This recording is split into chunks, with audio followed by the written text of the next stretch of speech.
Alors, bonjour à toutes et à tous. Bonjour à toutes et à tous. S'il vous plaît, si vous pouvez désactiver vos micros, comme ça vous pouvez m'écouter clairement. Allô? Donc, si vous pouvez désactiver vos micros, comme ça vous m'entendez clairement. Tout d'abord, je tiens à vous remercier de l'intérêt que vous portez à cet événement. Bon, je me présente là. C'est Youssef Dafi. Je suis je suis un ingénieur OCP en mode, s'il vous plaît, désactivez vos micros. Donc, donc j'ai dit que Youssef Dafi, je suis un membre de Réseau Forestnet, l'organisateur de cette série de e-conferences en collaboration avec les groupes Facebook Moroccan Researchers, le Bahith al Maghariba et le groupe Géologie minière. Alors, je vous souhaite la bienvenue ici dans cette deuxième édition de e-conferences. Comme vous savez, que suite à la prolifération des coronavirus, la plupart des événements scientifiques ont été reportés, voire même annulés dans certains cas, tandis que d'autres ont innové. Et là, je fais un clin d'œil aux collègues de SAWIS qui ont gardé la même date d'événement. Ils ont organisé un événement d'une façon virtuelle sur une plateforme digitale. Donc aussi, comme vous le savez, l'enseignement aussi actuellement en ligne se fait par des professeurs sur tous les niveaux. Le réseau international ForestNet, c'est l'abréviation de Phosphate Research Network, que M. Kosser présentera dans quelques minutes, s'est inscrit dans cette logique. C'est pour, la raison pour laquelle le réseau s'est joint à ces deux groupes sur Facebook, donc Moroccan Researchers et Géologie minière, qui comportent à peu près plus de 80 000 membres. Donc, on a lancé ensemble cette initiative qui a pour objectif de motiver le système scientifique marocain, africain et international pour motiver ces jeunes-là à rester chez eux, pour limiter bien sûr l'effet de la pandémie de coronavirus et d'autre part de renforcer le savoir et le savoir-faire en invitant des professeurs, des chercheurs et des experts de renom telle que la deuxième conférence qu'on aura l'occasion de la voir aujourd'hui, Inch'Allah, sur une durée d'1 heure. Donc nous avons commencé notre première e-conférence qui a porté sur l'histoire de la vie des bactéries aux dinosaures et qui a été animée par Dr Abdelwahid El-Gnawi le 1er avril. Bon, c'est pas une blague, c'est pas un mensonge, parce que le 1er avril, mais c'était vrai. Donc, et que je le remercie d'ailleurs, elle est parmi nous aujourd'hui. Donc, et la deuxième conférence, euh, la deuxième conférence, ça va être animé par Madame Haysen Fouzia. Avant de commencer, de continuer sur cette introduction, j'invite M. Kosser, le président des réseaux Forestnet, de nous faire une brève présentation sur ce réseau international. Et merci. Oui, bonjour, c'est Tafi, bonjour tout le monde.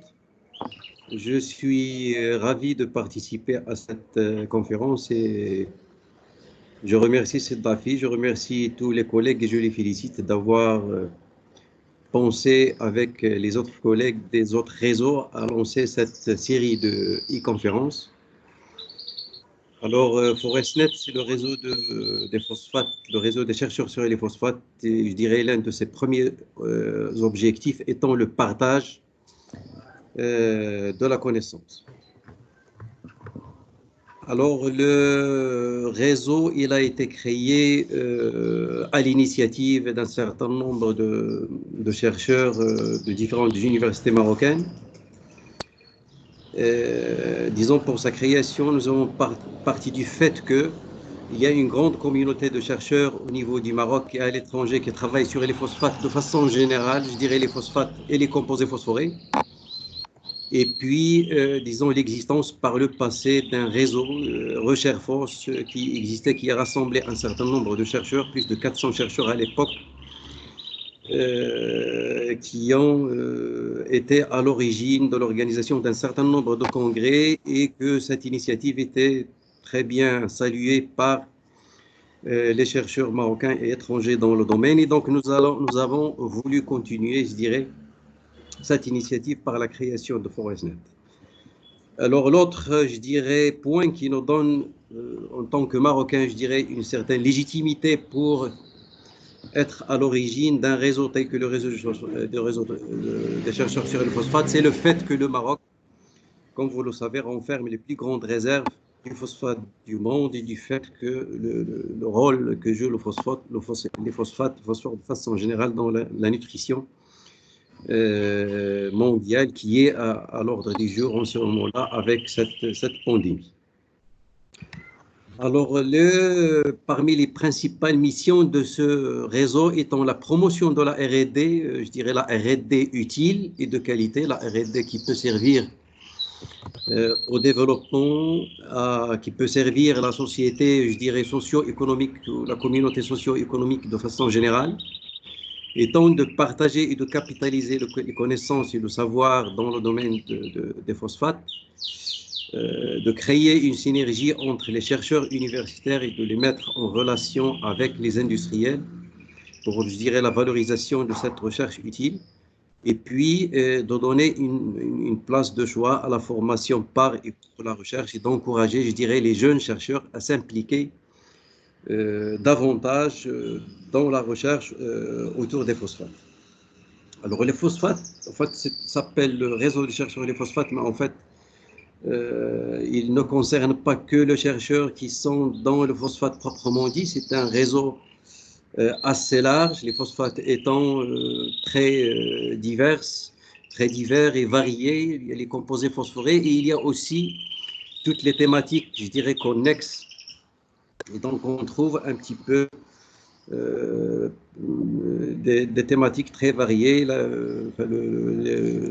la géologie, la mine, la chimie, l'agriculture, la biotechnologie, le génie des procédés, les sciences humaines et sociales, et j'en passe. Donc, si vous voulez, l'avantage, je dirais, des phosphates de façon générale, c'est que tout chercheur peut trouver un domaine qui puisse l'intéresser dans cette thématique, y compris, je dirais, le mécanicien, l'électricien, l'électronicien, etc. Donc, c'est un réseau où il y a de la place, je dirais, pour tout le monde.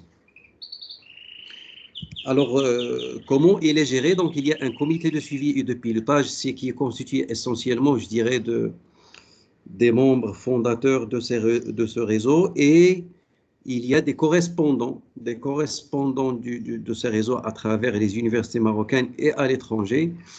Et là aussi, j'invite les collègues qui sont intéressés par, je dirais, rejoindre le réseau, à être membre de réseau via son site, mais aussi les collègues qui souhaiteraient représenter le réseau au sein de leur établissement, bien entendu, ils sont les bienvenus, et nous souhaiterions que tout le monde, je dirais, soit mobilisé pour que nous puissions un petit peu valoriser le réseau et valoriser les travaux de réseau et mettre la communauté scientifique ensemble, encourager la recherche, faire en sorte à ce que la recherche au niveau de l'université soit encouragée via, je dirais, des actions d'encouragement, des actions de lobbying et différentes actions, que ce soit au niveau, je dirais, des universités, des entreprises ou des pouvoirs publics. Alors, l'une des actions, enfin, le réseau a son actif un certain nombre d'actions, mais je dirais la principale étant l'organisation de Phosphate Days. Donc, nous avons organisé la première en 2018. Nous sommes en train de préparer le Phosphate Days 2020 qui sera organisé, Inch'Allah, au mois d'octobre. Et aussi la particularité de Phosphate Days, qui comprend en fait deux événements. Un événement Young Researchers Days qui est dédié aux jeunes chercheurs, puisque l'un de nos objectifs étant d'encourager les jeunes chercheurs à s'impliquer dans la recherche de façon générale, la recherche autour des phosphates en particulier, et puis à côté de cet événement de Young Researchers Days, il y a International Conference on Phosphates, qui est un congrès, je dirais, international qui traite l'ensemble des thématiques dont je viens de parler. Donc voilà, je vous remercie de m'avoir donné l'opportunité de présenter ce réseau. Et s'il y a des questions des collègues, peut-être à la fin de la conférence, je peux y répondre avec plaisir. Merci. Merci beaucoup, Sir Kousser, pour cette brève présentation des réseaux ForestNet. Donc, comme vous le savez, chers amis, que les sciences de la Terre en général, en fait, laissez-moi dire que ce qui est, quand on parle des sciences de la Terre, on parle de l'homme, mais aussi, on oublie assez souvent qu'il y a aussi la femme qui joue son rôle dans le développement et l'évolution de cette science noble, science de la Terre ou géosciences. Cette fois-ci, nous avons l'honneur de recevoir une femme exceptionnelle qui a honoré son université et son pays et la communauté des femmes géoscientifiques, et ce par les résultats de sa recherche inédite et exceptionnelle. Cette femme, elle n'a pas hésité en fait d'accepter d'animer une e-conférence qui est dédiée à l'écosystème scientifique ou géoscientifique. Elle a accepté d'animer une conférence intitulée Histoire d'évolution de la géologie du Maroc. C'est Madame Fouzia El Hayssen, qui est un professeur-chercheur en pétrologie géochimie de la faculté de sciences de l'Université Hassan II de Casablanca. Il a réalisé ses études de troisième cycle en pétrologie métamorphique en 1995 et le doctorat d'État en pétrologie expérimentale en 2001 au sein de l'Université Grenade en Espagne. Madame Fouzia Hayssen est experte en CNRST, Centre national de recherche scientifique et technique, et un professeur invité à l'Université de Cergy, Pontoise et Fulbright à Colorado School of Mines en 2018. Et aussi, elle est membre de la Société géologique d'Espagne, dont elle était secrétaire en 2014-2015. Et actuellement, elle est secrétaire générale de Atariq Foundation et aussi membre de l'AMST, c'est l'Association marocaine des sciences de la Terre. Madame Hayssen était impliquée dans plusieurs projets de coopération internationaux sur plusieurs domaines structuraux du Maroc, dont principalement les provinces sahariennes, en collaboration avec l'Université de Grenade et l'ONIM, l'Office national des mines et des hydrocarbures. Elle collabore également activement avec le groupe Managem, le groupe Total, Potash Advanced Technologies aux USA, aux États-Unis, et aussi à Edafotec, groupe espagnol spécialiste dans les réhabilitations des mines et d'études d'impact. Et avant de donner la parole à Mme Fouzia El Hayssen, je fais un tout petit rappel des règles de l'art de déroulement des e-conferences. Donc, premièrement, se connecter avant l'heure, ce qui était le cas pour la majorité d'entre vous. Ne pas poser de questions jusqu'à la fin de l'e-conférence. Il faut porter attention particulièrement au bruit du fond lorsque vos micros est actif. Il faut mettre vos micros en mode silencieux. Et aussi, pour demander la parole, je vous prie de s'adresser directement à moi par un message chat. Donc, je serai votre serviteur durant cette conférence.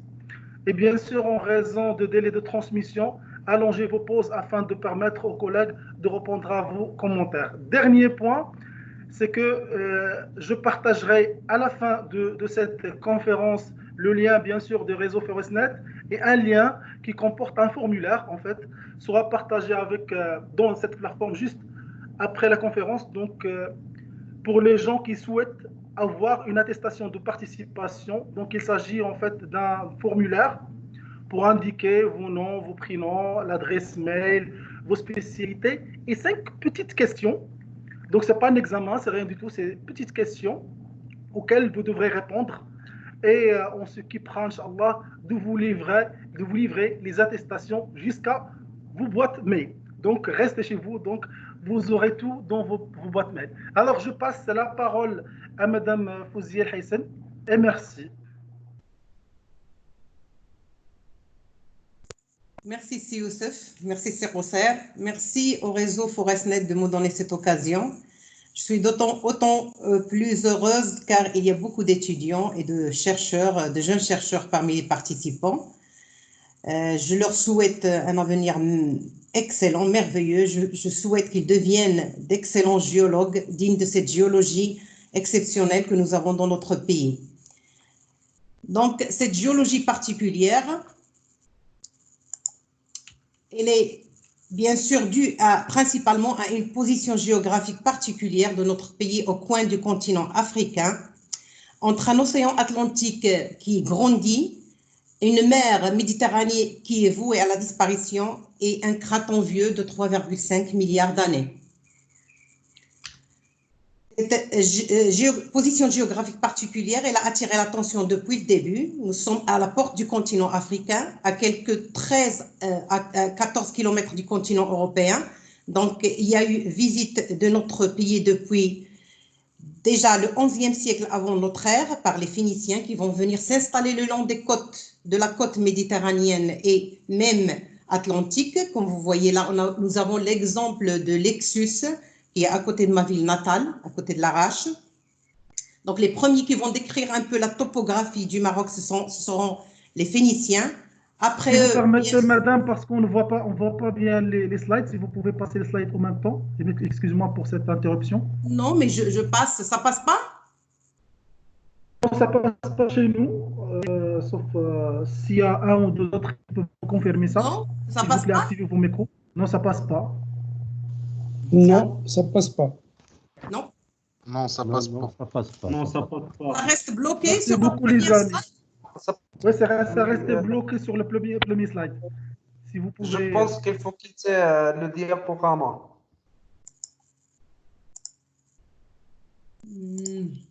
Qu'est-ce qu'il faut faire? Et vous pouvez arrêter le partage et puis repartager encore une autre fois, s'il vous plaît. D'accord, oui, maintenant, ça passe. ça marche. Pardon, Nous sommes sur la 4e. je me permets d'intervenir. Fouzia, il faut que tu te mettes en diaporama, s'il te plaît. Mais je l'étais. En main. Je l'étais. Bon, alors c'est pas ce qu'on voyait. Merci, pardon. Si vous pouvez vous repartager, madame.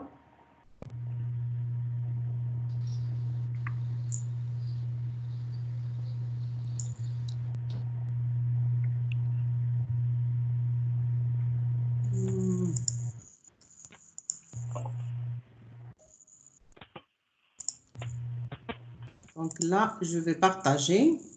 Fait. Vous le voyez ou non? Pas encore. C'est bon. Si vous pouvez vous mettre sur diaporama, ça va être plus clair. Oui, je vais le faire, mais est-ce que vous voyez là? La première slide. Oui, c'est passe. Oui, oui. On va faire un essai. Et là, vous voyez la deuxième? Oui, C'est bon? pas encore pour la diaporama, mais... Non? Là, je suis en train de passer les slides. Ça passe pas? Non, ça passe pas parce que c'est lent. Sinon, il faut donner un petit peu de temps. Excusez-moi, c'est Youssef. Je ne sais pas vas-y. si Madame Fouzey, elle travaille avec deux écrans. Non, je travaille avec un écran, Ah oui. avec un seul.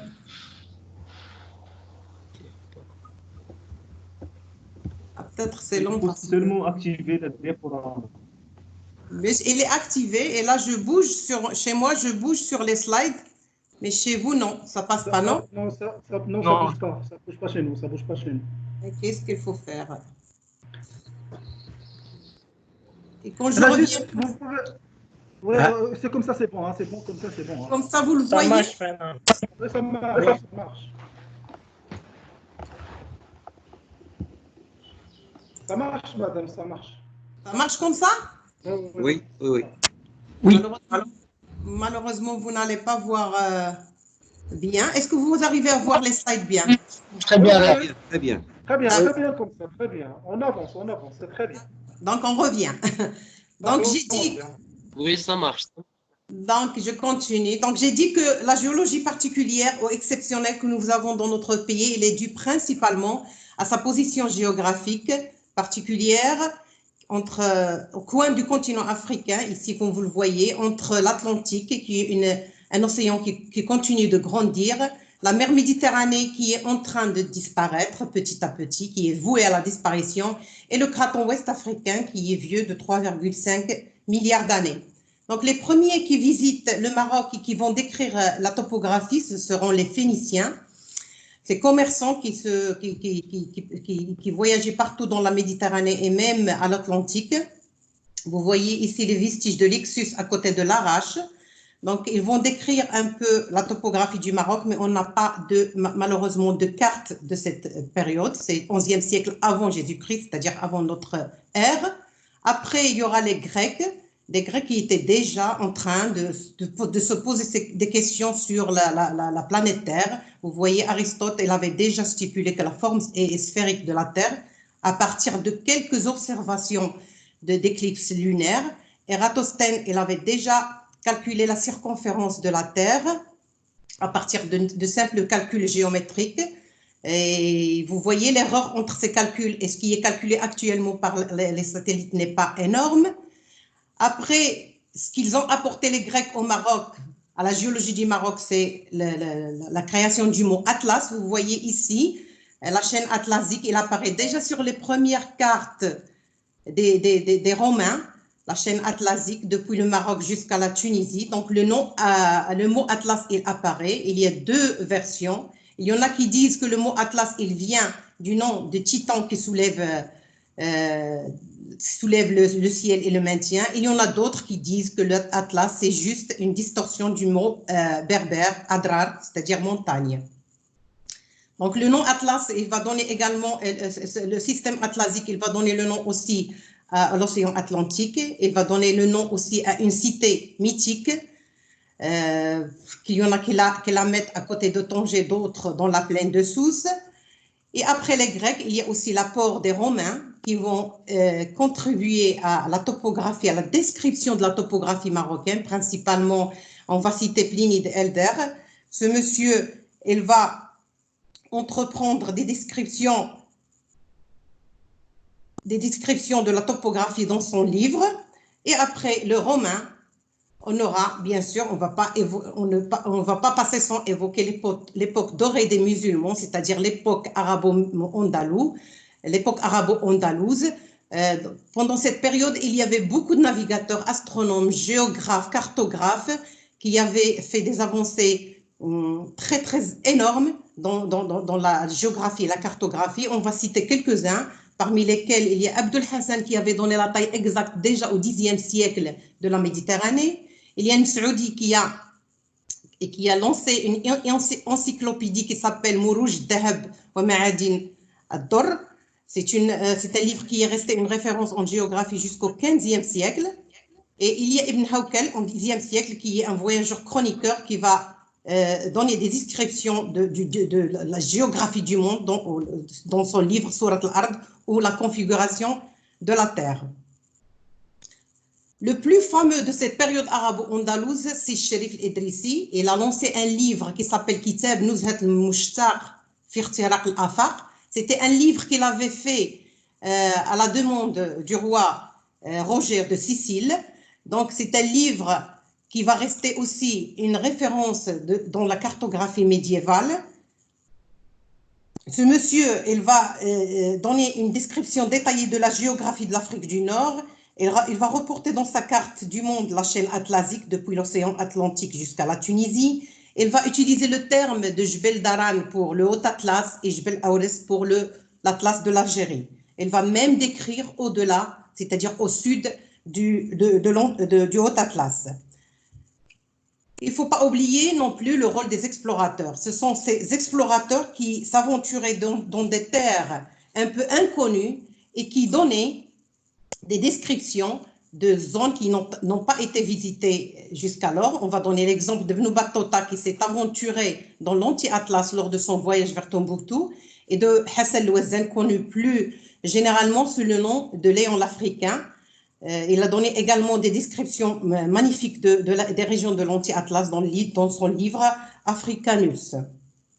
Après cette période, c'est-à-dire 13e siècle, il va y avoir une stagnation culturelle et scientifiques en Europe, particulièrement à cause de la famine. Il y a une série de famines, il y a la peste noire, il y a les révoltes, donc ils vont faire que l'exploration, elle va stagner jusqu'au XVIe siècle. Donc, au XVIe siècle, comme vous voyez sur cette carte, les Européens ils vont être obligés d'explorer les côtes africaines, tout simplement parce que l'Empire ottoman, grâce à son extension et la chute de Constantinople, il va fermer complètement la Méditerranée orientale. Et donc, les Européens, les grandes puissances, l'Angleterre, la France, l'Espagne, le Portugal, les Pays-Bas, ils étaient obligés de chercher d'autres routes maritimes et donc d'explorer les côtes africaines. Et quand on dit les côtes africaines, elles commencent toujours, bien sûr, par le Maroc. Vous voyez là quelques cartes de navigation du XVIe siècle qui décrivent sommairement la topographie du Maroc. On a une autre carte du XVIe siècle de Livio Sanuto. Vous voyez, les contours des côtés sont bien, mais les montagnes elles sont déposées n'importe comment, comme vous pouvez voir sur cette carte. Cependant, au XVIe siècle également, il y aura un premier atlas des cartes du monde qui va être lancé par Abraham Ortelius, ou Ortel, et qui va donner une carte du Maroc. La voici. C'est une carte qui va déjà avoir quelques noms de rivières les plus importantes du Maroc, la rivière de Melouia, la rivière de Dra, la rivière de Tensift. Il va utiliser le mot Sahara ici pour la première fois pour décrire la région actuelle de Sirois, et il va parler de Errif ici pour la première fois également.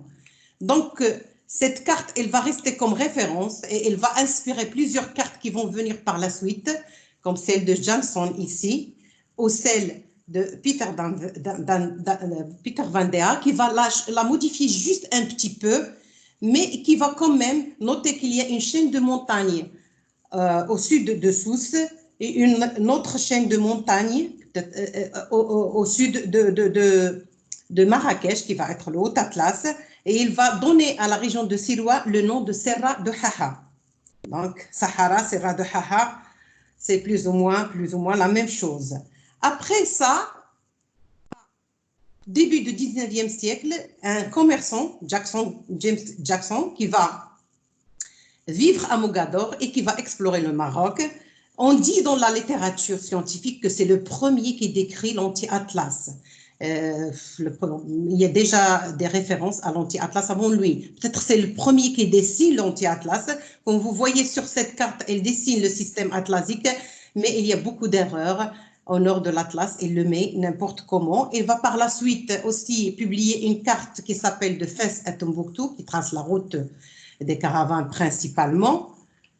Et celui qui va venir corriger toutes les erreurs sur les cartes de Jackson, c'est une personne très, très controversée. C'est un Espagnol qui s'appelle Domingo Badia Leblich, qui va se faire passer pour un prince abbasi.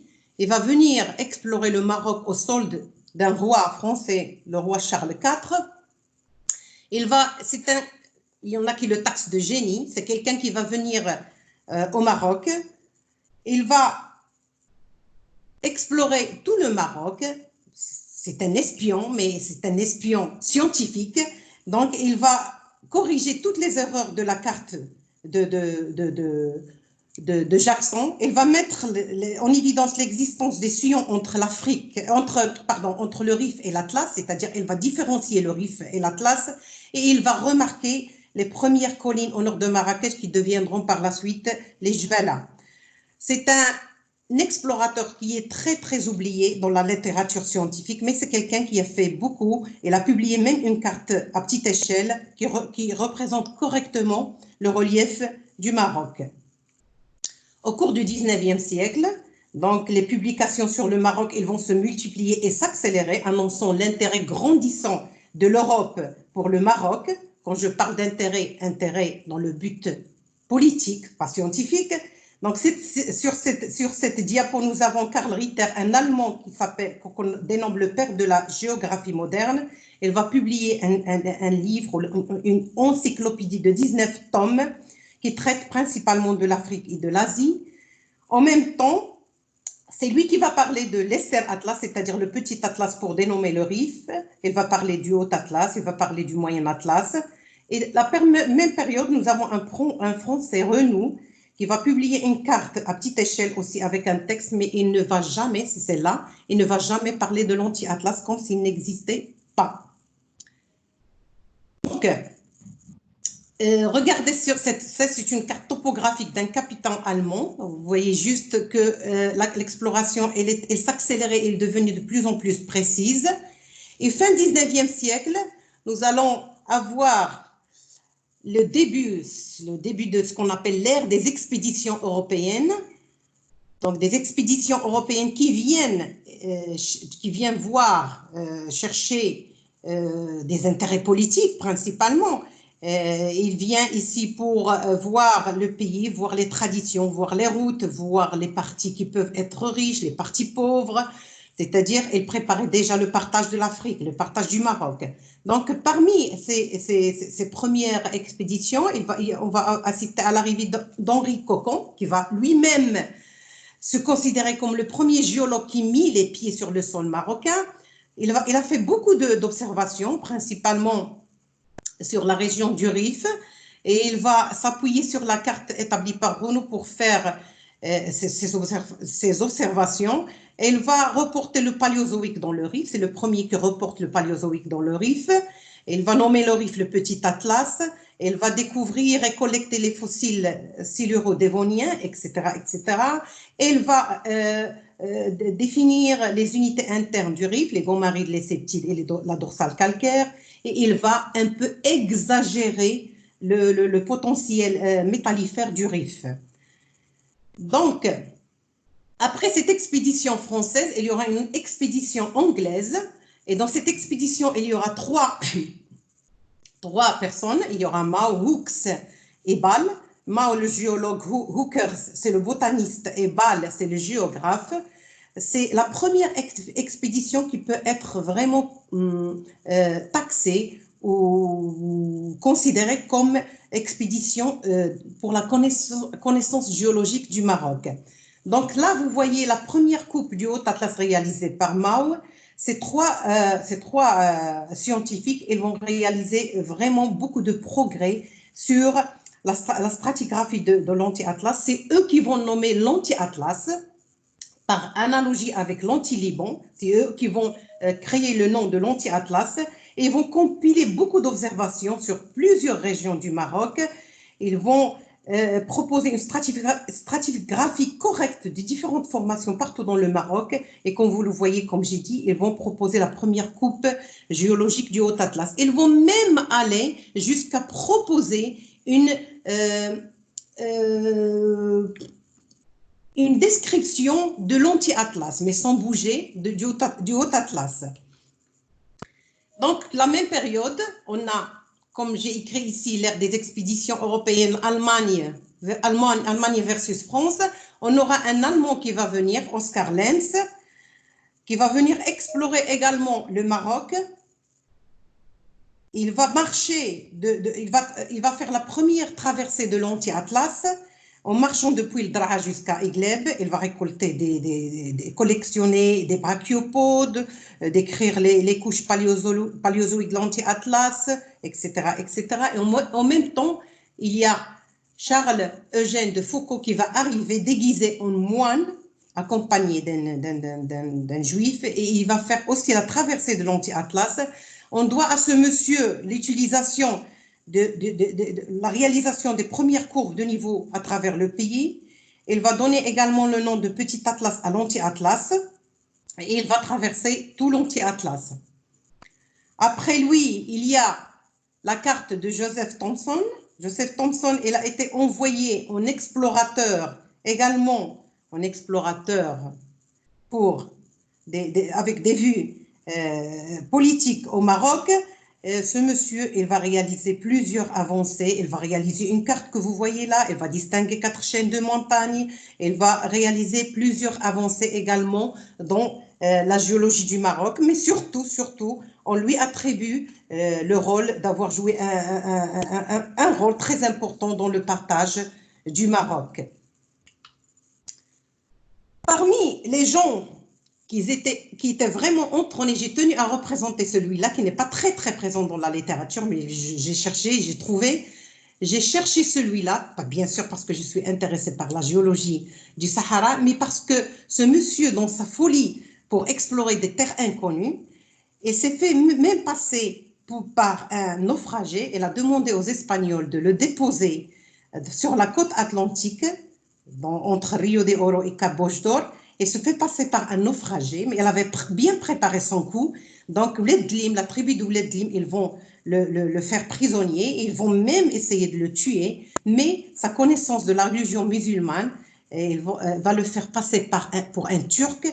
Donc, il va être sauvé, il va être adopté par ses ravisseurs, par la tribu d'Ouledlim, et il va parcourir la côte atlantique d'est en ouest et nord-sud, et il va sortir avec cette carte de ce qui va être les provinces, va devenir par la suite les provinces sahariennes marocaines, et il a donné beaucoup de données concernant la pétrographie et la botanique de cette région. Ce monsieur, il est mort assassiné dans le désert de l'Algérie par la suite. Donc, arrivons à la fin du 19e siècle, il y a eu comme une mode, c'est-à-dire faire des cartes topographiques synthétiques de tout ce qui a été plus ou moins accumulé comme données sur le Maroc. Parmi ces cartes topographiques synthétiques, on ne va citer que deux. Il y a celle de Schnell, qui est très détaillée et qui est résumée dans ce livre, qui est édité jusqu'à actuellement, l'Atlas marocain. Et il y a une carte d'un Français de flotte de Roquevert, qui va plus ou moins avoir ou reporter les mêmes observations que Schnell, que l'allemand Schnell. Cet allemand, il va apporter quand même beaucoup de données sur la topographie du Maroc. Donc, si on fait une petite récap de l'état de connaissance à la fin du 19e siècle, le Haut Atlas, considéré comme la colonne vertébrale de l'orographie marocaine, va être très exploré et connu. Le Moyen Atlas, c'est le début d'exploration, mais on n'arrive toujours pas à le limiter par rapport au Meseta oriental et occidental. L'Anti-Atlas, elle a été traversée, elle est toujours traversée par les caravanes et traversée par les expéditions, mais c'est massif, elle reste quand même son nom et elle reste mal explorée. Mais le plus important, c'est qu'on avait déjà dorénavant défini qu'il y a une similarité entre le sud de l'Espagne et le Maroc, de point de vue bien sûr géologique. Le Paléozoïque, il a été reconnu dans plusieurs régions du Maroc, dans le Rift, le Haut Atlas, etc., etc. Donc, on entame là le 20e siècle, et quand on entame le 20e siècle, on va entamer l'ère des recherches minières et les synthèses académiques. Donc, au 20e siècle, les fondamentaux de géologie, ils étaient plus ou moins établis, donc surtout après la publication du Suez, ce géologue autrichien qui va bouleverser un peu les connaissances et qui va parler de tectonique plus ou moins, il va éradier complètement l'idée des Français du fait que l'orogénèse est due à des mouvements verticaux et aux volcans. Il va commencer à parler en termes de tectonique plus ou moins, il va même parler du continent unique Gondwana. Et donc à partir de cette période, on va assister à une ère de recherche minière et synthèse académique. Donc, pendant cette période, je vais parler que de deux personnes qui ont joué un rôle très important pour la géologie du Maroc. On va parler de Abel Brive, que je présente ici, et de Louis Gentil, que vous connaissez tous, je crois. Donc, Abel Brive, et là, je vais faire un clin au phosphatier. Abel Brive, il va faire... il va arriver accompagné de sa femme au Maroc et il va explorer ce qu'on appelle Bled el-Makhzen. Bled el-Makhzen, c'était le bled du Maroc qui a été contrôlé par le sultan. C'est-à-dire, là, il n'y avait pas de problème. Il y avait Bled el-Makhzen et il y avait Bled Siba. Donc, ce monsieur, il va explorer le Maroc du nord au sud, accompagné par des Français et accompagné par sa femme. Et il va faire... Il va présenter un livre qui recense ses voyages au Maroc depuis 1901 ou 1907. Il va faire vraiment plusieurs avancées dans la géologie du Maroc. Il va par exemple mettre en évidence la présence du lias dans le pré-Rif. Elle va mettre en évidence le rôle du Permo-Trias dans la tectonique du Maroc occidental. Elle va décrire le Paléozoïque dans le Maroc occidental, etc., etc. Mais le plus important, et c'est pour ça que j'ai dit, je fais un clin d'œil au phosphatier, le nom de ce monsieur, il reste plus ou moins associé à la découverte de phosphate au Maroc. La découverte de phosphate au Maroc, officiellement, elle a été déclarée en 1917. Cependant, il y a des zones d'ombre dans cette histoire, parce qu'en 1905, ce géologue, il va signaler l'extrême importance de l'étude du Suessonien, c'est-à-dire l'Éocène inférieur, à cause de la recherche de phosphate, sans parler de gisement, sans signalement de gisement.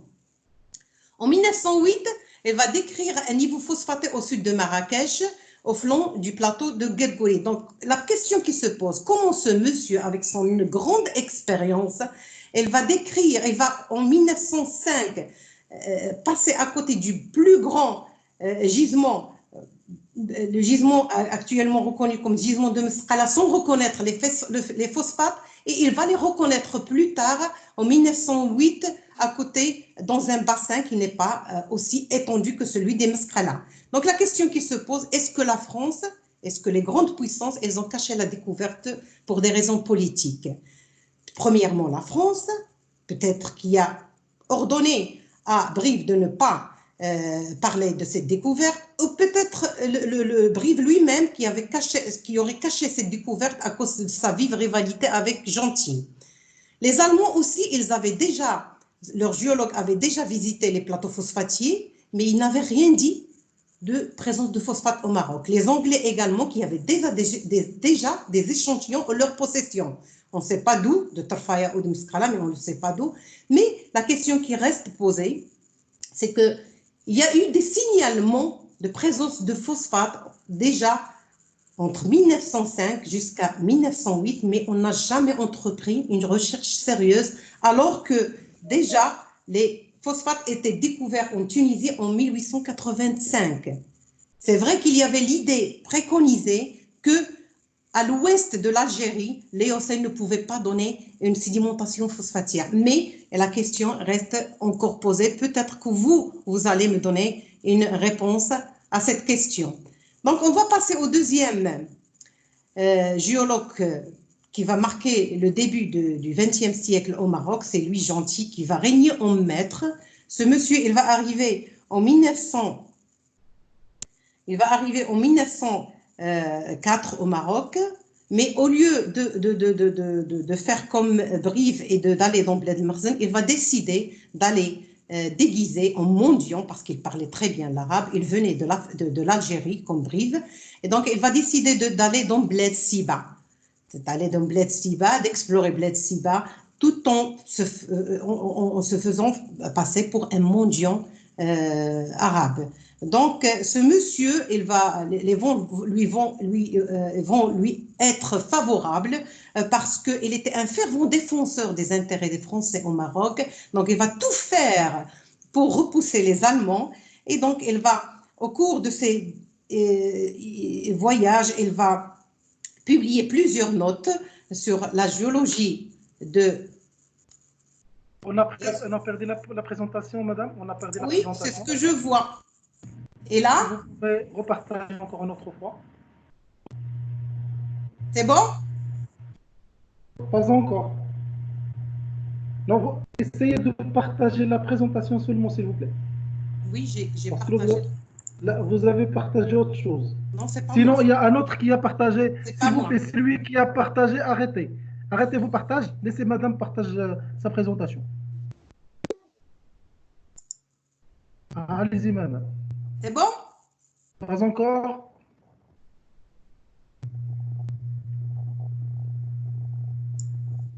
Non? Pas encore, si vous pouvez reprendre. Pas encore.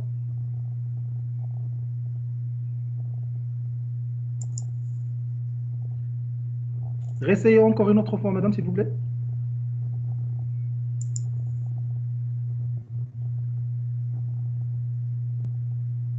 Non?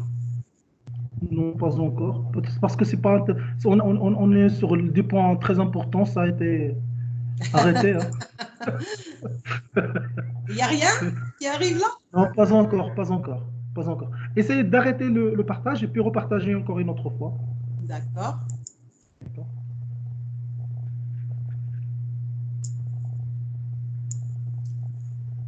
Là, il me dit que c'est partagé, mais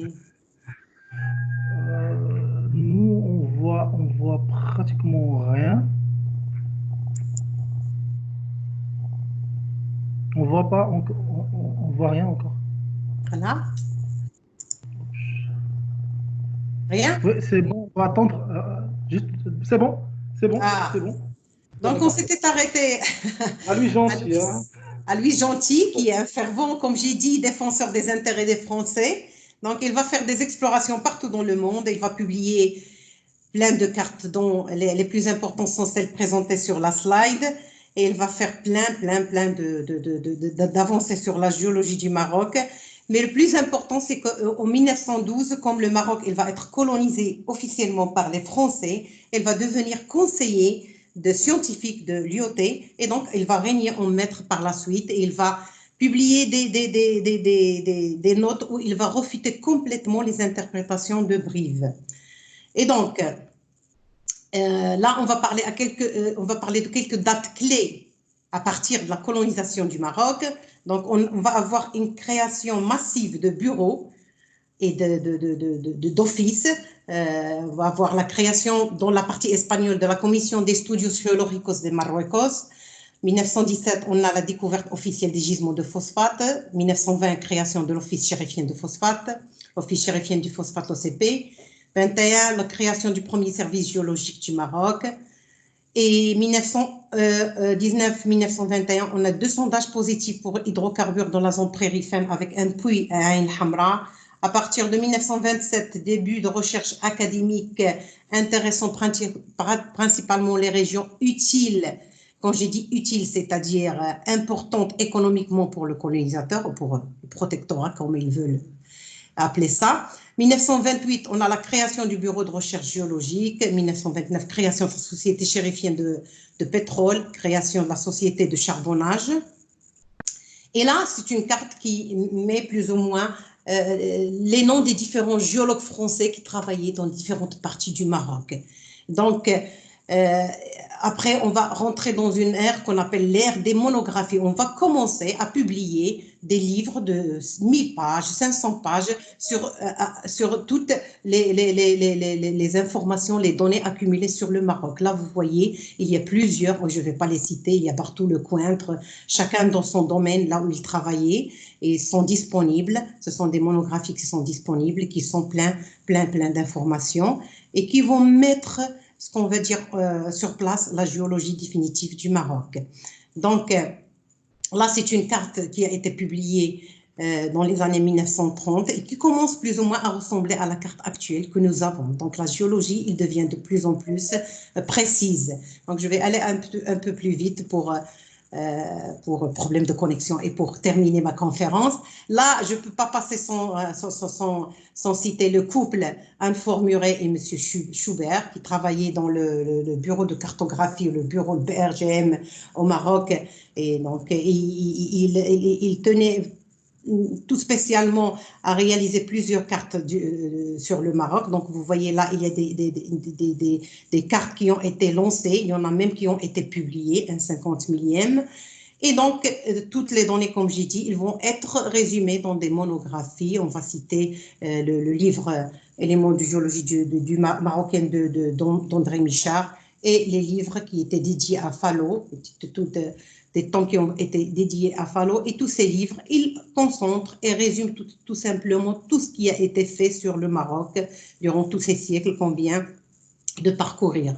Donc, en 1985, on a la première carte 1 millionième qui est toujours valable, qui est toujours utilisable, une carte excellente du Maroc et qui couvre tout le territoire marocain. Et on va voir maintenant qu'est-ce qu'on a hérité du Maroc espagnol, c'est-à-dire le Maroc sous protectorat espagnol. Donc, de la même façon, c'est vrai qu'on a tendance au Maroc à parler principalement de l'héritage français. On parle un petit peu de l'héritage espagnol. Il faut savoir que même les bibliothèques espagnoles, c'est-à-dire, ils regorgent de données sur le Maroc. Les Espagnols, ils avaient bien sûr colonisé le Rif et le Sahara marocain, et donc ils travaillaient sur la géologie du Rif et sur la géologie du Sahara marocain. Et il y a plein de documents. Donc là, il y a une carte qui a été publiée en 1930, une carte donc de grands détails, de grande précision. Souvent, quand on parle de la géologie du Rif, on parle de Fallot, mais il ne faut pas oublier que Fallot, quand il a travaillé sur la géologie du Rif, il a travaillé main dans la main avec un géologue espagnol qu'on oublie souvent de citer, malheureusement. Et donc là, c'est la carte qui a été réalisée par Agustín Marín et Fallot sur le Rif, qui va être par la suite reprise et publiée par Fallot. Et si on revient au phosphate, on va savoir que la découverte de phosphate au Sahara, elle va être faite tardivement, en 1945, par un coup de chance. Donc, pendant cette période, il y avait deux géologues qui travaillaient activement sur la géologie du Sahara, ce qu'on appelle le père et fils, Pacheco Hernandez, père et fils, ces deux-là. Et donc, ils vont décider de mettre ce jeune à travailler, à faire une thèse sur la géologie du Maroc, du Sahara, plus précisément. Ce monsieur, il va, lors d'un voyage vers le nord, il va voir les phosphates dans le plateau des phosphates et il va se rendre compte qu'ils ressemblent énormément aux phosphates de Boukra. Donc, et il va déclarer la découverte en 1945 des phosphates de Boukra. Donc, cette découverte, elle va bien sûr exciter les Espagnols. Vous voyez là, il y a une réunion à Lyon sur les phosphates en 1950 en présence du Premier ministre, du colonel, tout en discutant comment on va booster l'exploration sur le Sahara marocain. Donc, on va accélérer un peu le rythme des explorations, que ce soit sur les phosphates, sur l'uranium. On va essayer aussi de chercher de l'eau, parce que c'est important pour les populations et aussi pour l'exploitation et l'exploration. Et on va commencer à exploiter les phosphates à partir de 1950. De cette période espagnole, on hérite une première carte du Sahara de Manuel Alia Medina, donc le jeune qui avait commencé à travailler, le jeune qui va devenir riche grâce aux phosphates, parce que c'est lui qui a découvert les phosphates. Il va aussi publier deux grandes monographies, il y a une faute là, et il va également mettre un jeune géologue, Antonio Arribas, à travailler sur la géologie. On ne sait pas si Antonio Arribas, il a terminé la thèse ou non. Tout ce qu'on a de lui, c'est un article de 1968 qui est excellent et qu'on utilise même actuellement quand on veut revoir la description des Espagnols de la région où on travaille. Donc, on arrive à actuellement. Actuellement, de nos jours, l'histoire géologique du Maroc, elle est bien connue. Les avancées technologiques et les méthodes analytiques de prospection, elles ont permis d'aller à l'échelle de l'échelle macroscopique à l'échelle microscopique. La sismique, il nous a même permis de connaître l'état de l'épaisseur de la lithosphère sous le Maroc, d'expliquer pourquoi le Maroc a un relief très élevé par rapport à nos voisins du Maghreb, expliquer l'origine du volcanisme récent plioquaternaire qui s'observe principalement dans le Moyen Atlas et le Rif oriental, dont le plus bel exemple est le volcan de Gourougou. Malheureusement, il n'apparaît pas sur la carte, mais c'est ici plus ou moins. Ce développement ultra rapide en technologie, la géochronologie, la thermochronologie, la microstructurale, la géochimie, tout ça va nécessairement être accompagné par des avancées monstres en géologie. Si, comme on a vu le long des diapos antérieurs, durant les siècles, on discutait juste le relief et la topographie du Maroc, la technologie actuelle, elle va permettre d'aller parfois au-delà des attentes des scientifiques, comme en témoignent par exemple les récentes découvertes de notre fierté nationale, professeur Albani Abdelrazak, sur l'origine de la vie sur Terre. Donc la géologie du Maroc, regardez sur cette diapositive, il apparaît simple, mais il reste très compliqué dans le détail. Raconté d'une manière très simplifiée, on peut dire que le Maroc s'est construit petit à petit au rythme des vases des microcontinents depuis 3 milliards d'années. Le noyau de notre pays, c'est le craton ouest africain, au plus spécialement la partie nord de ce craton, c'est-à-dire le bouclier d'Erguibet. Par la suite, les orogènes successifs vont faire venir les terrains petit à petit qui vont mouler et se coller sur ce noyau pour former la géologie actuelle du Maroc. Donc, pendant l'Archien, on va avoir notre bouclier de Rguibat. Par la suite, il y aura des terrains paléoprotérozoïques qui vont venir se coller sur ce bouclier au cours de l'orogénèse éburnienne, c'est-à-dire il y a 2 milliards d'années. Par la suite, pendant l'orogénèse panafricaine, les terrains paléoprotérozoïques, elles vont être déformés et ils vont créer ce qu'on appelle l'anti-atlas, la chaîne panafricaine marocaine. Quelques millions d'années par la suite, durant le Varisque, on va assister à une orogénèse varisco-hercynienne qui va édifier les messétas et déformer le socle atlasique. Et à la fin, on a l'orogénèse alpine qui va construire les atlas et le Rif. Ce n'est pas la fin parce que la géologie continue à être édifiée. On a le Maroc qui s'approche de l'Europe. On a le volcanisme récent, donc l'histoire n'est pas continue, l'histoire est continue. Cependant, il faut vous dire aussi que rien n'est définitif en science. C'est vrai que la technologie moderne a permis de redater des terres, de revoir des interprétations, de rejeter des modèles, mais des multitudes de questions restent encore posées et différentes écoles et équipes restent confrontées. Mais c'est ce qui fait avancer la géologie et la science en général. Et donc, si vous me permettez, si on a encore le temps, je vais maintenant faire directement un zoom sur les provinces sahariennes. Bien sûr, comme vous pouvez imaginer, chaque domaine structural, nous avons 5 domaines ou 6 domaines structuraux au Maroc. Chaque domaine structurel, il mérite plus d'une conférence. Et c'est pour cette raison que je vais zoomer directement sur la région où je travaille le plus, c'est-à-dire les régions, les provinces sahariennes, et je vais essayer de résumer rapidement 10 ans de recherche et de collaboration entre l'ONIM, notre université, et l'université de Grenade. Donc, quand on est à cette région, ces provinces sahariennes, c'était le parent pauvre, comme on peut dire, c'est-à-dire les régions qui sont restées sans exploration jusqu'à très tardivement, pour des raisons que vous connaissez tous. Les Espagnols, ils ont été plus ou moins chassés des provinces sahariennes en 1975 avec la Marche verte. Après, il y a eu beaucoup de problèmes et donc la géologie de ces régions, elle va rester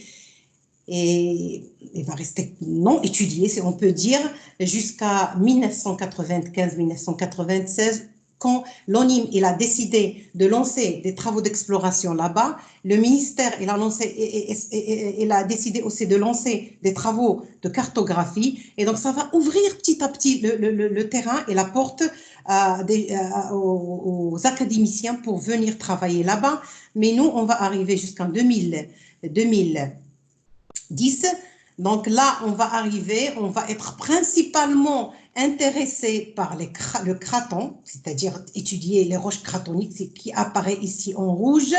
Mais quand on va, juste avant d'arriver à Austerd, vous allez voir ce petit relief, parce que quand tu viens de travailler dans le Rif, où les structures sont toutes serrées, il faut toujours monter pour voir les terrains. Tu viens dans le Sahara, tu te dis où ils sont les affleurements, parce que les affleurements, comme vous allez voir par la suite, ils sont vraiment rares et éparpillés. Donc, c'est une zone désertique. Donc, en arrivant à la région d'Austerd, on remarque en premier les séénites d'Austerd. Ces séénites, ils ont toujours été considérés avoir un âge similaire à celle de Bounaga, c'est-à-dire vers les 687 milliards d'années. Donc, on va commencer bien sûr avec ce beau collier. Donc, les séénites, elles apparaissent comme ça sur les Google Earth, c'est-à-dire, Austerd, ça veut dire tout simplement collier en berbère. Donc, vous avez un collier. On va commencer par étudier ces séénites. Rapidement, on va se rendre compte que nous avons un trésor sous la main, tout simplement parce que non seulement ils ont une pétrographie magnifique, mais ils ont aussi un âge particulier, un âge de 2,46 milliards d'années. Et en plus de ça, ils ont une composition chimique ultra potassique. Donc, le potassium, il avoisine 18%. 18%, ce qui veut dire que c'est un massif qui n'a pas d'équivalent dans la planète Terre jusqu'à maintenant. C'est le plus grand affleurement de sénérites. On les appelle sénérites par analogie à des roches riches en potassium qui sont décrites dans les massifs sibériens. Sur la Terre, elles ont 40 km². Et toujours un clin d'œil aux phosphatiers. Ces sélénites, elles peuvent être utilisées comme engrais minéral. Elles peuvent être utilisées comme un fertilisant minéral. Donc, après, bien sûr, on va aller étudier les roches cratoniques, on va bien sûr faire la géochimie, la géochronologie, toute la panoplie du bon pétrologue, géochimiste, géochronologue.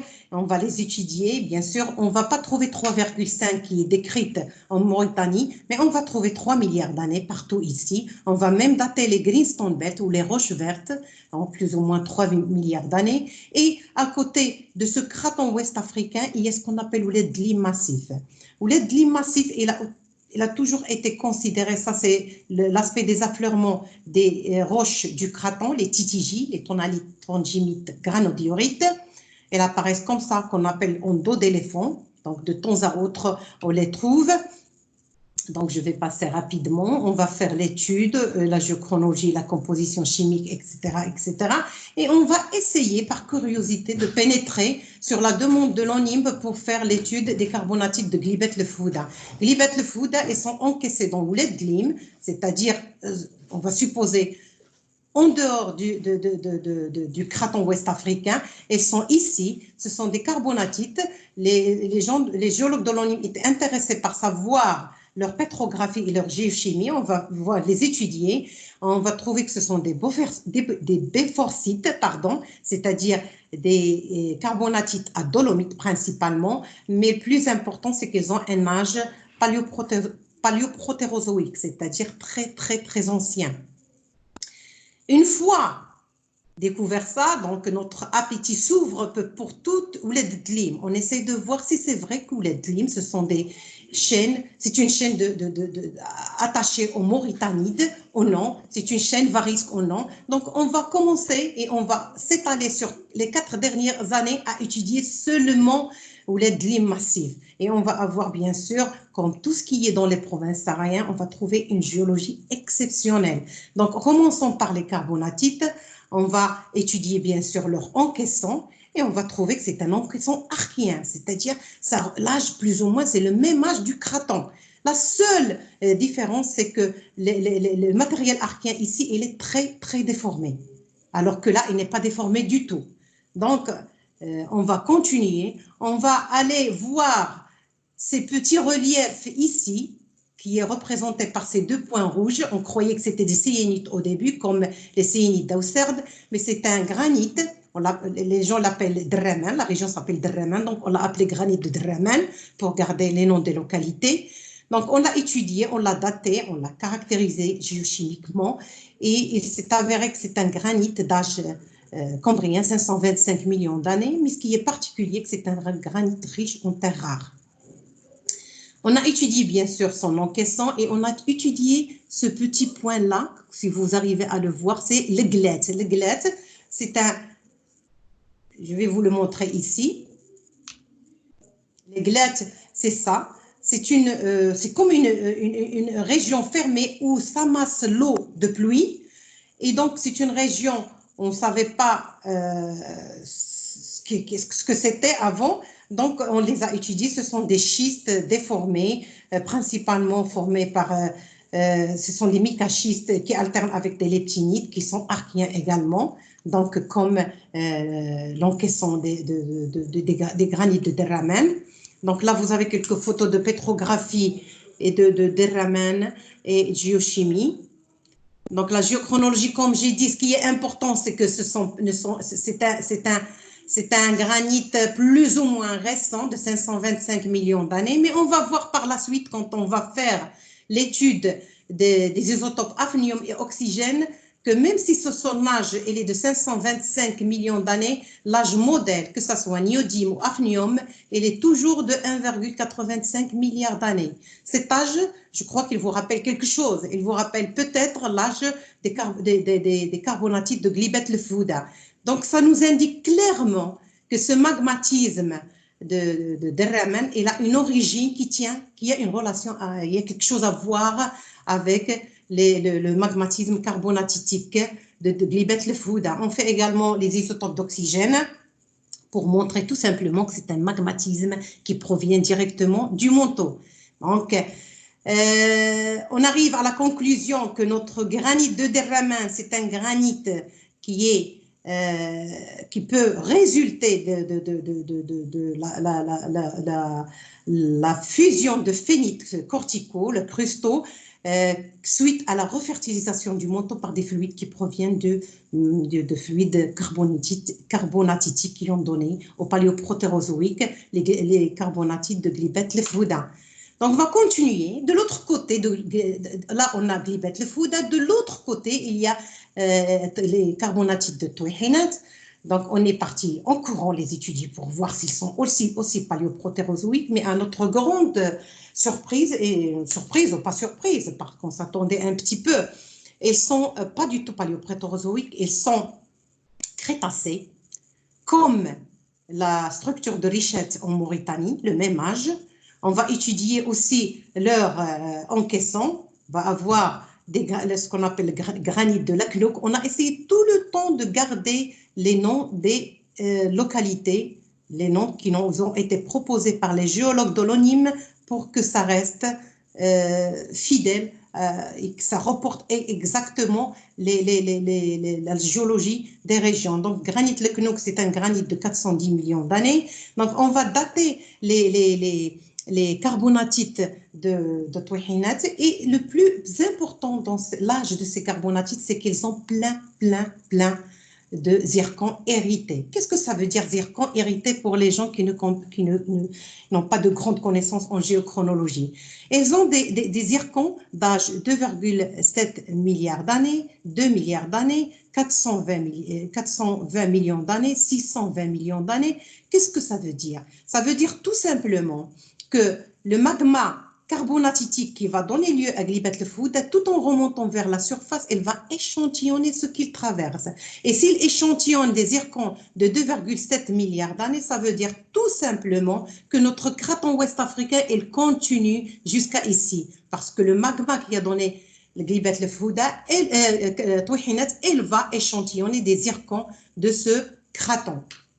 Donc ça, c'était une des plus grandes conclusions suite à l'étude de Glibet le Fouda. Par la suite, là, vous avez un résumé de tout ce que nous avons fait, plus ou moins, durant les premières 5 années dans les provinces sahariennes. Dans les dernières 5 années, on s'est attaqué principalement à la structure d'Ouled Glim. On s'est rendu compte,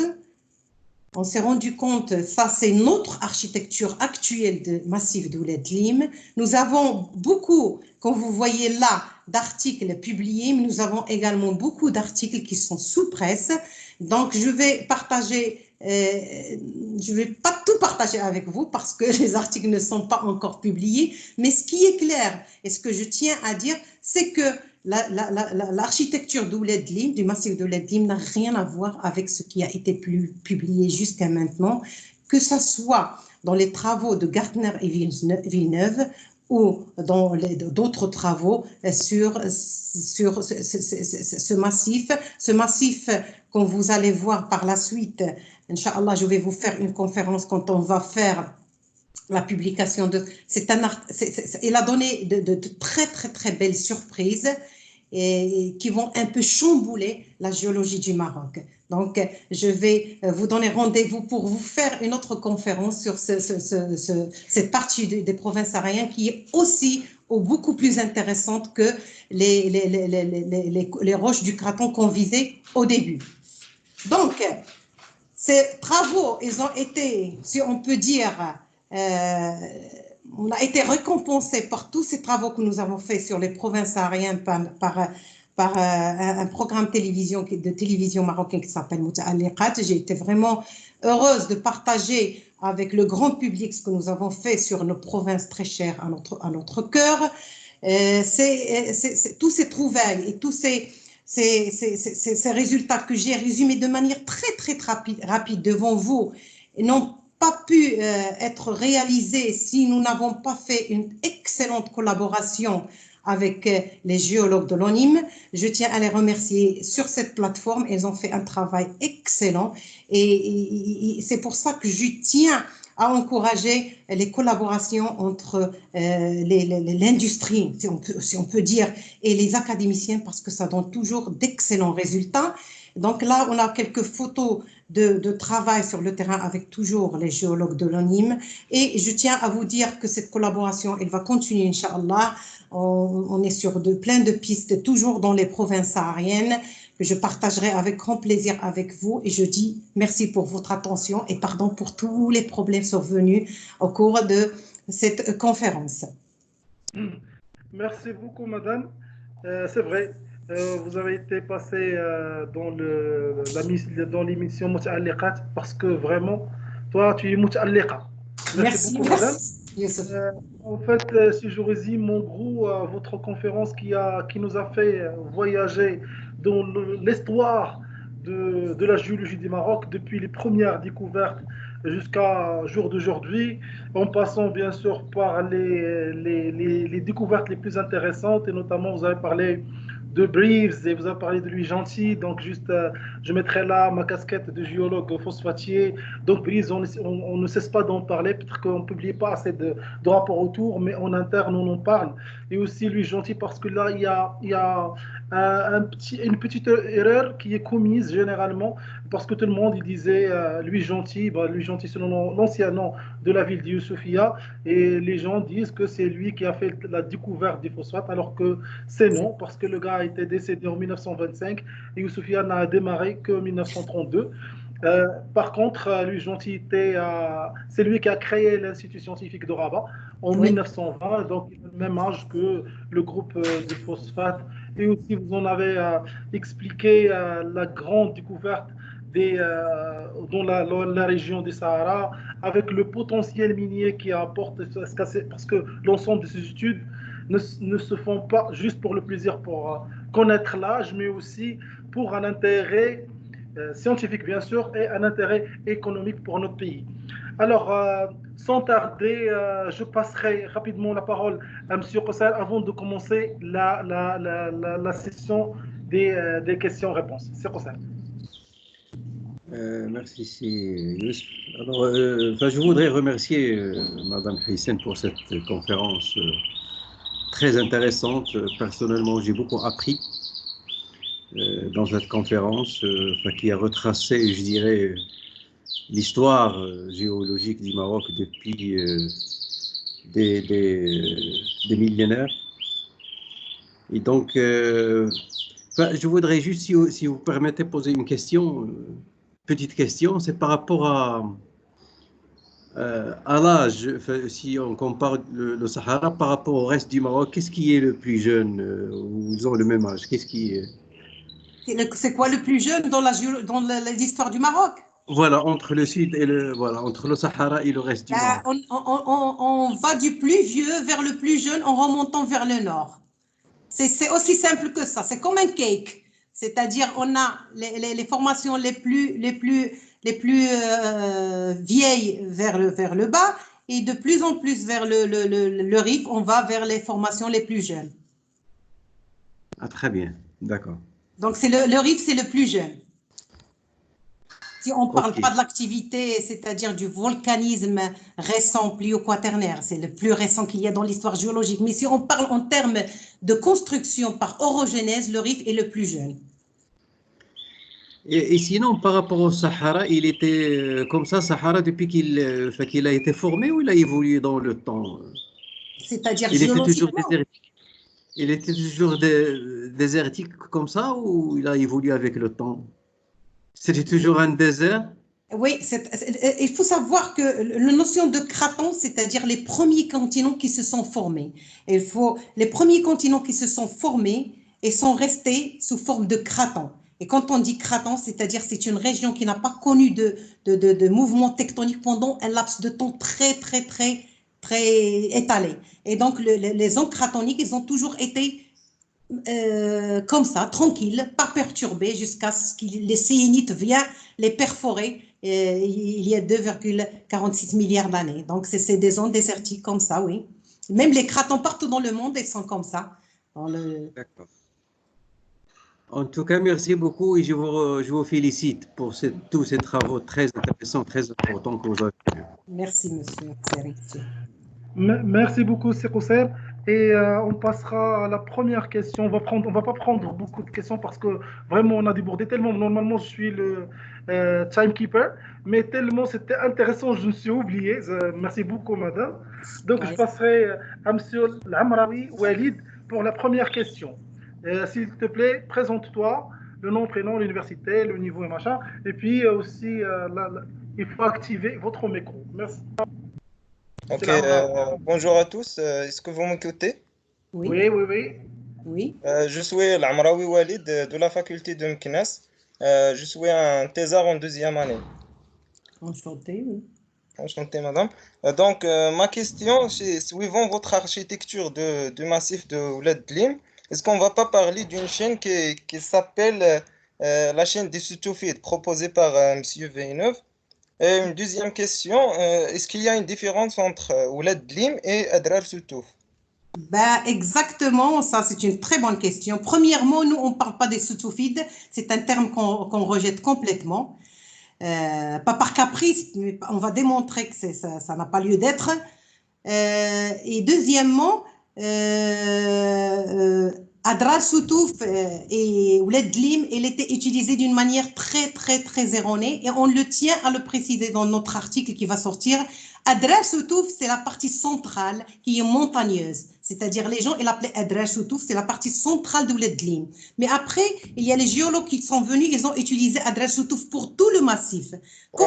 Dit de manière correcte, Ouled Dlim, c'est tout le massif. Et l'Adrar Soutouf, c'est la partie centrale où il y a des montagnes. Ok, merci, madame. De rien, avec plaisir. Alors, on va prendre la deuxième question. C'est Otawi, si j'ai bien prononcé le nom. S'il vous plaît, présentez-vous et activez votre micro. Merci. C'est Otawi. Parce que c'est écrit comme ça, je n'ai pas le nom. Allô, vous m'entendez? Oui. Oui, vas-y. Voilà, je me présente, je suis Omar. Ah oui, et je suis doctorant, je travaille à l'Anti-Atlas. Et ma question,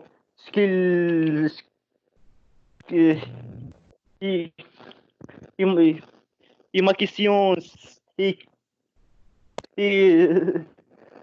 on vous entend très mal. Très mal, oui. Est-ce qu'il y a des différences entre les roches et est-ce qu'il y a des différences entre les roches de paléoprotérozoïque au Sahara et les roches à l'Anti-Atlas? Est-ce qu'il y a des différences entre les roches paléoprotérozoïques du Sahara et de l'Anti-Atlas? Non, il n'y a pas de différence. Il n'y a pas de différence, sauf que le mode d'affleurement, si j'ose dire, mais le paléoprotérozoïque, il va être déformé dans l'Anti-Atlas, tout simplement. Merci. Merci beaucoup. Donc, on passe à la troisième question. Je lis la KM Bouhali. Présentez-vous, s'il vous plaît, et votre question. Activez votre micro. Donc, bonjour à tous. Merci, Monsieur Soutafi. Merci, Madame Fouzia Hussein. Tout d'abord, j'ai une question concernant... tout d'abord, je suis Karim Bouhali de la Faculté des Sciences Meknès. Je suis un étudiant du master en géosciences appliquées. Et donc, j'ai une question concernant les zircons. Je n'ai pas compris les zircons hérités. Il faut faire une conférence sur la géochronologie. Hein. Ben, les zircons hérités, c'est tout simple. Parfois, on se complique la chose, mais c'est tout simple. Quand un magma, il remonte, bien sûr, qu'est-ce qu'il fait? Il va échantillonner les roches qu'il traverse, non? Oui. D'accord? Est-ce que vous m'entendez? Donc, il va échantillonner les roches qu'il traverse Et donc, quand on a, nous, le magma, la roche magmatique à la surface, on va l'étudier et on va différencier selon la forme des zircons, les zircons qui appartiennent à l'événement magmatique et les zircons qui n'appartiennent pas. On les différencie par la forme. On sait que ce sont des zircons hérités et on sait qu'ils n'appartiennent pas à ce magma, mais ils étaient tout simplement échantillonnés lors de la traversée du magma. Est-ce que c'est clair ou non? Oui, d'accord. Oui, oui. Merci beaucoup. Concernant les... Monsieur Daré, concernant les cyanides, de Ousred, on m'a dit que ce sont des roches ultra-potasiques. Donc, quel est l'intérêt de ces roches? Comment on va utiliser ces pourcentages élevés de potassium? Ils ont un intérêt énorme. D'ailleurs, je vais envoyer un abstract au Phosphate Days dans ce sens, parce que je travaille avec une équipe américaine qui travaille sur ça. Ils ont un potentiel énorme, c'est-à-dire qu'ils peuvent être utilisés comme fertilisants directement. Il y a des expériences au Brésil sur les sélénites avec avec 14%. Nous, les nôtres, ils sont à 18%. Donc, on peut les utiliser comme fertilisant minéral, c'est-à-dire on peut utiliser directement la poudre de la roche. Oui, j'ai compris. Merci beaucoup, madame. Alors, merci beaucoup. Alors, je passe à la question de Saad Louad Gnawi. Il me reste 2 dernières questions. Il y aurait Zakaria Saadi et Saad Diazza. Et ce sera la dernière question. Donc, c'est Saad Louad Gnawi, notre premier conférencier. Hein. Allez-y. Saad Louad. Saad Louad Gnawi. Merci, c'est Youssef. Tout d'abord, je tiens à remercier Madame Fouzia Hayssen, qui était bien sûr mon enseignante au cycle de licence à l'université de Jdida.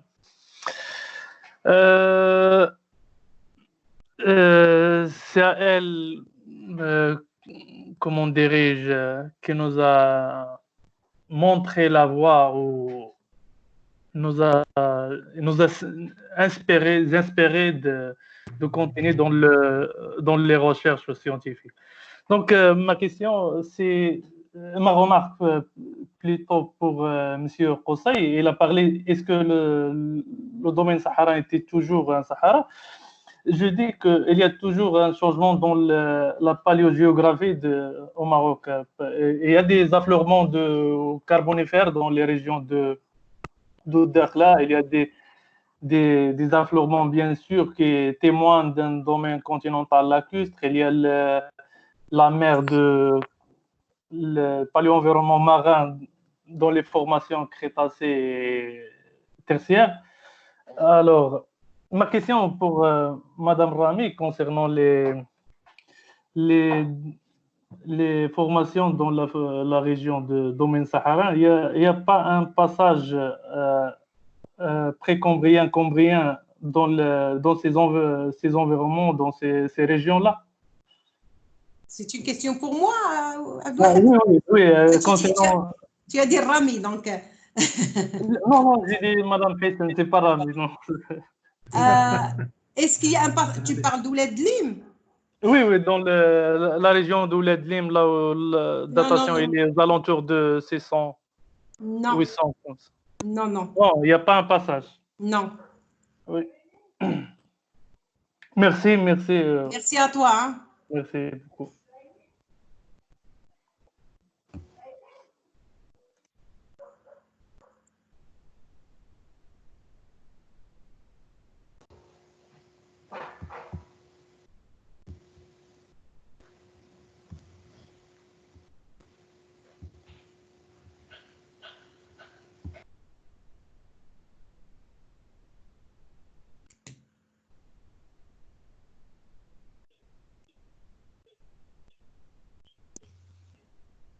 C'est Youssef?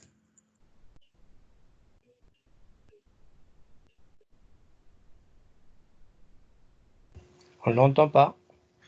Non. Youssef. C'est Youssef, on a perdu c'est Youssef. Voilà, alors bonjour, c'est Adi, je passe à Adi. Donc, Ok, mais avant c'est Zakaria Sadi, si vous permettez, parce que là, j'ai désactivé mon micro. C'est Zakaria Sadi avant, s'il vous plaît. ok. C'est Zakaria Sadi. D'accord. Si vous m'entendez. Oui, vas-y. Présentez-vous et la question, s'il vous plaît. C'est Zakaria. C'est mon. Allez-y. Premièrement, On vous entend très mal, c'est Zakaria. Moi, j'entends rien. Bon, écoutez, vous pouvez écrire votre question, je vais la lire. C'est Deza, si vous permettez. Ok, merci beaucoup, Sirius. J'espère que vous m'entendez. Oui, très bien. Oui, très bien. Bon, alors, d'abord, je tiens à vous féliciter, Fouzia. Je vous connais personnellement, donc, bon, je vous félicite pour cette conférence qui nous a donné beaucoup de points de réflexion. Alors, il y a justement une réflexion et une question pour vous. Alors, vous avez parlé, vous m'excusez, je vais vous voyez. Hein. Habituellement, je vous tutoie, mais bon, bon. Alors, oui. Alors, donc, vous avez parlé, donc, en présentant la carte, vous avez cité le terme de Greenstone Belt. Yeah. Des roches vertes, métiches, là. Oui, des roches vertes, oui, parce que là, en métallurgie, je suis désolé, une déformation professionnelle. Alors, les Greenstone Belt ont quand même une connotation métallurgique. Alors, je voudrais savoir si vous avez fait une étude structurale et géochimique de ces roches vertes. Oui, nous avons fait une étude géochimique, mais juste pour voir l'origine, mais de point de vue métallogénique, non. D'accord. Alors, j'ai juste une suggestion. Si l'occasion se présente, pouvez-vous, s'il vous plaît, voir d'abord le degré de leur métamorphisme et deuxièmement, leur teneur en or. Il y a des études qui sont en train sont en cours par les gens de l'ONIM sur les Greenstone Belt. Je suis sûr. Cela ne m'étonne pas parce que parmi les principaux gisements d'or de par le monde, bon, si on laisse de côté le Whitewater Surround, donc d'Afrique du Sud, les principaux gisements sont associés au Greenstone Belt.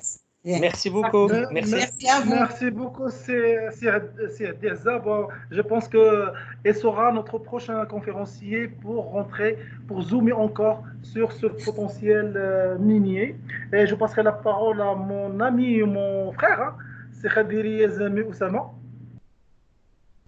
Présentez-vous. Alors, bonjour tout le monde. Merci Youssef. Merci Sekoser, merci Madame Haysen pour la qualité de cette présentation. Je remercie aussi de passage Diaza aussi, donc c'est notre cher professeur. Voilà, donc j'étais vraiment ému par la qualité de la présentation. Merci infiniment. Merci. Et juste Madame Haysen, c'est concernant un peu le potentiel des cyanides du Sahara. Oui. On parle des cas feldspats. On parle d'uranium, de terres rares. Est-ce que si on veut classer un peu ce potentiel de ces roches du Sahara par ordre de priorité, alors que je parle en tant que mineur, alors quel serait le vrai potentiel de ces roches? Est-ce que si on veut du jour au lendemain commencer une vraie exploitation dans cette zone qui nous est chère, alors quel est le vrai potentiel? Est-ce que c'est le cas feldspats? Est-ce que c'est les terres rares? Comment vous projeteriez-vous où vous jugeriez plutôt le potentiel de ces roches? Moi, sincèrement, le premier potentiel pour moi, c'est les sélénites. Les sélénites, d'accord, oui. Mais... Peut-être parce que j'ai été influencée, j'ai travaillé un petit peu avec, comme je vous ai dit, un groupe américain sur ça et je trouve que c'est un potentiel énorme. Bien sûr, il y a tout le potentiel des terres rares et tout ça. Nous, on travaille en collaboration avec l'ONIM. C'est eux qui plus ou moins travaillent sur ce côté-là, ce côté minier. Nous, on fait que l'étude géologique et géochimique, géochronologique, c'est-à-dire l'étude de base. Et je sais qu'il y a plusieurs régions qui ont un potentiel énorme. D'ailleurs, c'est publié sur le site web de l'ONIM, il publie toutes les données. Et il y a les terres rares, déjà dans les DLIM, il y a l'uranium, pas très sûre, les études sont en cours, mais pour moi, le target numéro 1, c'est les séinites, sincèrement. Mais moi, je ne suis pas dans le minier, je suis géologue, mais j'étais emballée par ce que j'ai vu, ce que j'ai étudié sur l'utilisation des séinites comme fertilisant minéral. D'accord. Et sur le point, sur le volet étendu, est-ce que, à part les affleurements, est-ce qu'il y a des sondages encore plus profonds pour voir un peu l'étendue de ces syénites? Il n'y a pas de sondage, mais on est sûr, avec l'équipe avec laquelle je travaille, que ce type de magmatisme, quand il apparaît comme ça sous forme d'un ring, sous forme d'un collier, c'est sûr que le massif, il est en bas. C'est-à-dire, il doit être là-bas. C'est-à-dire, le massif ne doit pas être très loin. Parce qu'il y a des spécialistes qui travaillent principalement sur le magmatisme syénétique. Et ce type d'affleurement en ring, ça veut dire qu'il n'y a qu'une seule partie qui émerge. Le reste, elle est là-bas. Mais il n'y a pas de sondage fait là-bas, malheureusement. J'espère que ça va être l'occasion de déclencher plus d'études là-bas. D'accord. Merci beaucoup. Merci infiniment. Merci. Merci Oussama.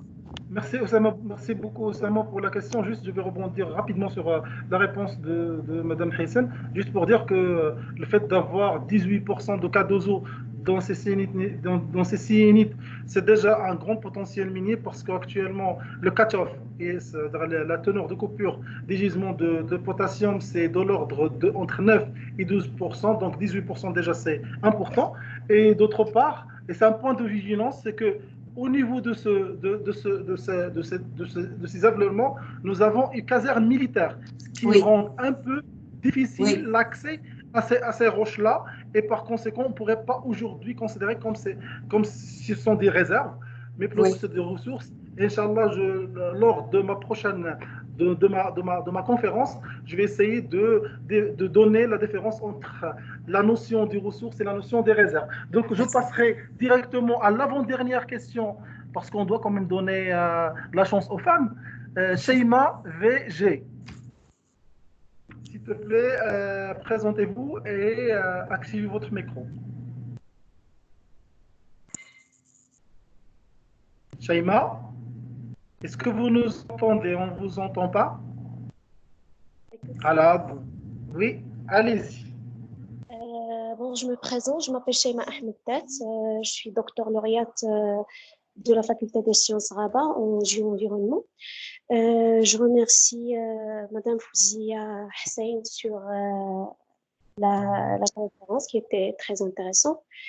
Donc, j'ai seulement une toute petite question parce que je ne connais pas vraiment dans ce domaine, mais d'après ce que j'ai eu comme cours, etc., durant mon cursus académique, les zircons et tout ce qui est des minéraux, quand on a une mise en place d'un magmatique, quand vous avez dit que durant la remontée du magma, elle récolte des minéraux, est-ce que le zircon, ça ne se fusionne pas dans le magma et l'ouverture du système de zircon peut falsifier la datation de ce dernier?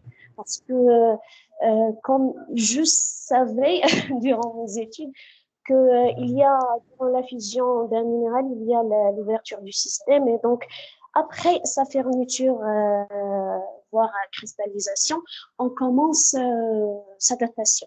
C'est ça, si vous avez compris la question. Oui, j'ai bien compris.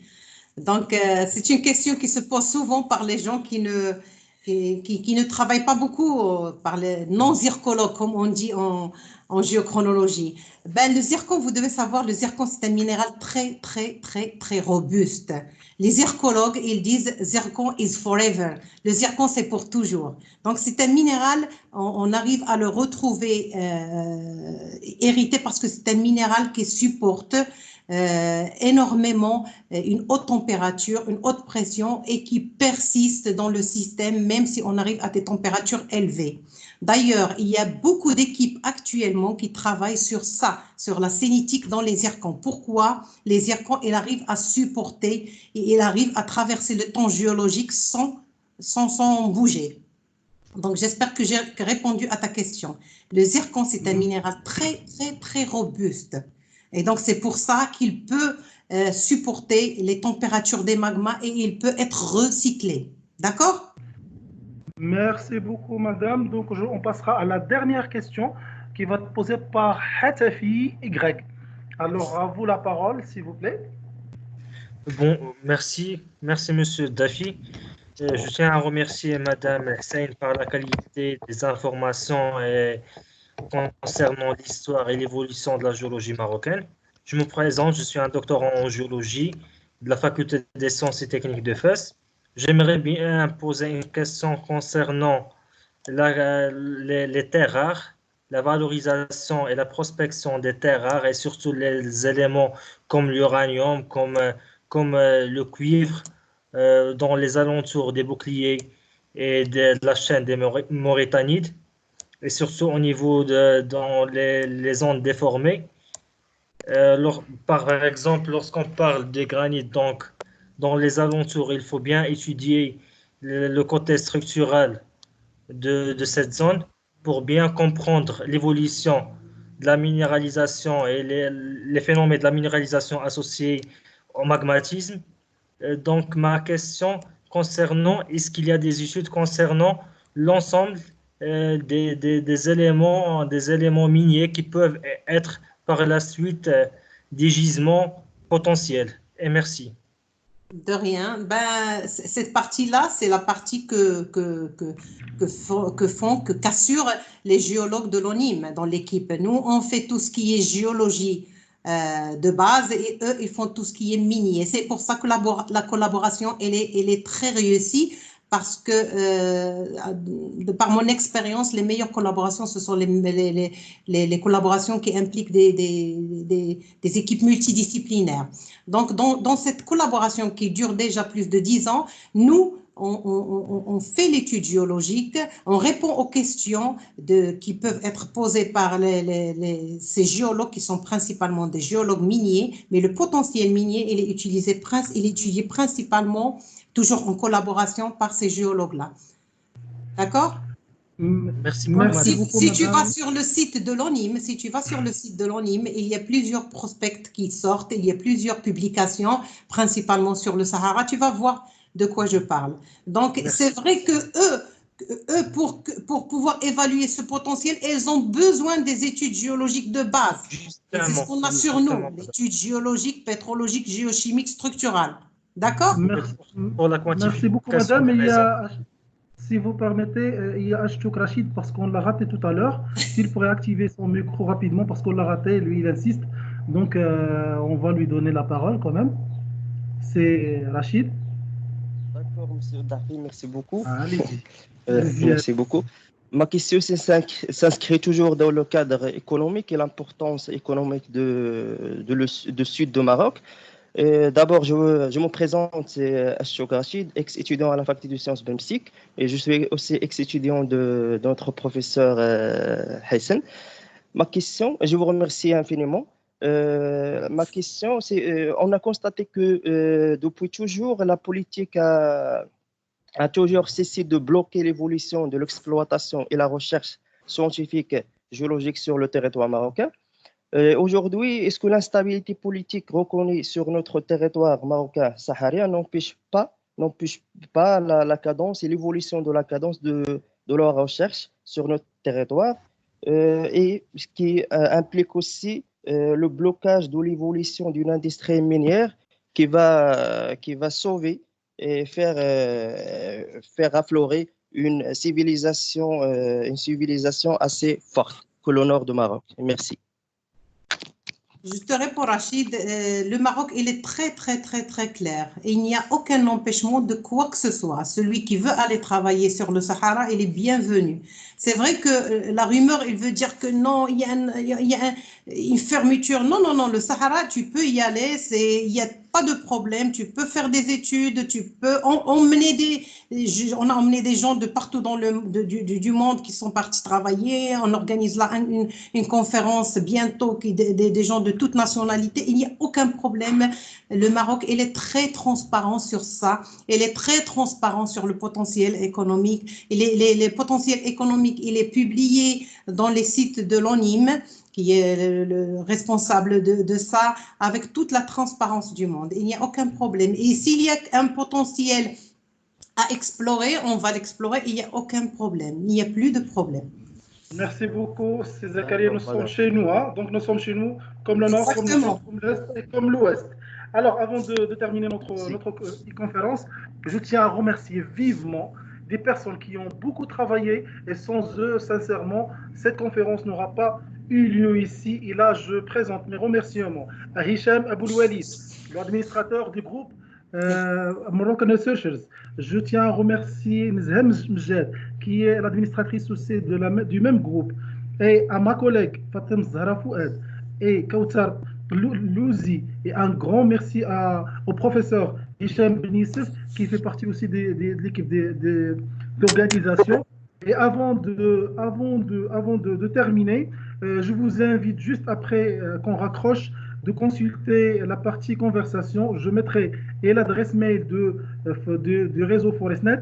Je mettrai un lien du petit formulaire à remplir et des petites questions sur lesquelles il faut répondre.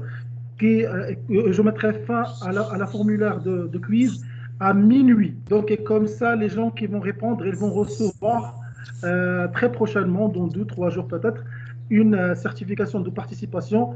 Et pour qu'on termine en beauté, je tiens à remercier vivement Madame Hissen, je tiens à remercier l'ensemble des collègues, l'ensemble des participants.